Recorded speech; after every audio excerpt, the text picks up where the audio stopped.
As more businesses across North Carolina prepare to reopen, today Governor Cooper would not commit to entering phase 2 this Friday. The governor gave an update on the state's response this afternoon, saying they're hoping to get to phase 2. He said there will be an announcement likely midweek, but he didn't go so far as to say it will definitely happen, saying they need more data.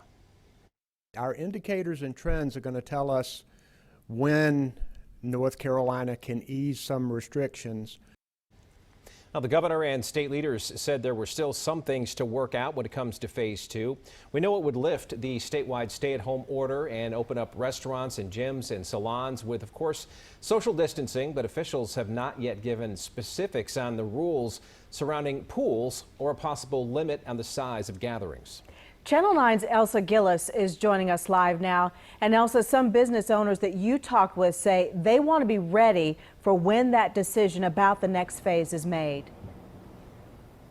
Yeah, and we should expect an update from the governor about whether or not we can move into phase 2. He said about midweek, but the business owners I spoke with are in full preparation mode for whenever that happens. I'm excited to see my chairs down and people sitting in them again. For Chef Bruce Moffett, the past several weeks have been full of ups and downs.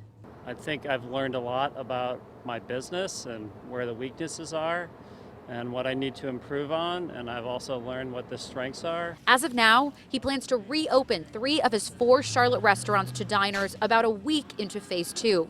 But of course, it won't be business as usual. His cozy South Park restaurant Barrington's, for example, will be more spread out.